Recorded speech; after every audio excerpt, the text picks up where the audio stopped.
Hi all, Renees PSC സൗണ്ടിൻ്റെ മറ്റൊരു ക്ലാസ്സിലേക്ക് സ്വാഗതം. കുറച്ച് കറണ്ട് അഫയേഴ്സ് നോക്കാം. മാനവ വികസന സൂചിക 2023-24. 1ാം rank Switzerland, 2ാം rank Norway, 3ാം rank Iceland. ഇന്ത്യയുടെ റാങ്ക് 134. അപ്പോൾ മാനവ വികസന സൂചിക റാങ്കിൽ ഇന്ത്യയുടെ rank 134. 1ാം rank Switzerland, 2ാം rank Norway, 3ാം rank Iceland. 2022 PK കാളൻ അവാർഡിന് അർഹനായ വ്യക്തി കെ കുമാരൻ. 2022 PK കാളൻ അവാർഡിന് അർഹനായ വ്യക്തി കെ കുമാരൻ. കുമാരനാശാൻ വൈരാഗിയിലെ അനുരാഗി എന്ന ഗ്രന്ഥത്തിൻ്റെ രചയിതാവ് വിഷ്ണുനാരായണൻ നമ്പൂതിരി.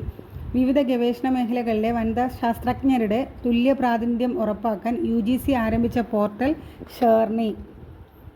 2024 പ്ലാനറ്റ് എർത്ത് അവാർഡിന് അർഹനായ ഇന്ത്യൻ പരിസ്ഥിതി പ്രവർത്തകൻ S. ഫൈസി. ഡൽഹിയിലെ നഗരവൽക്കരിക്കപ്പെട്ട ഗ്രാമങ്ങളിലും പുതിയ നഗരപ്രദേശങ്ങളിലും ആവശ്യമായ അടിസ്ഥാന സൗകര്യങ്ങൾ ലഭ്യമാക്കാൻ ഡൽഹി സർക്കാർ കൊണ്ടുവന്ന പദ്ധതി ദില്ലി ഗ്രാമോദയ അഭിയാൻ. അപ്പോൾ PK കാളൻ അവാർഡ് കെ കുമാരൻ.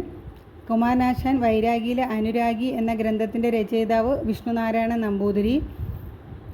ഷേണി എന്നാൽ വിവിധ ഗവേഷണ മേഖലകളിലെ വനിതാ ശാസ്ത്രജ്ഞരുടെ തുല്യ പ്രാതിനിധ്യം ഉറപ്പാക്കാൻ UGC ആരംഭിച്ച പോർട്ടൽ.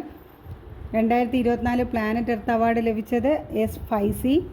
ഡൽഹിയിലെ നഗരവൽക്കരിക്കപ്പെട്ട ഗ്രാമങ്ങളിലും പുതിയ നഗരപ്രദേശങ്ങളിലും ആവശ്യമായ അടിസ്ഥാന സൗകര്യങ്ങൾ ലഭ്യമാകാൻ ഡൽഹി സർക്കാർ കൊണ്ടുവന്ന പദ്ധതി ദില്ലി ഗ്രാമോദയ അഭിയാൻ.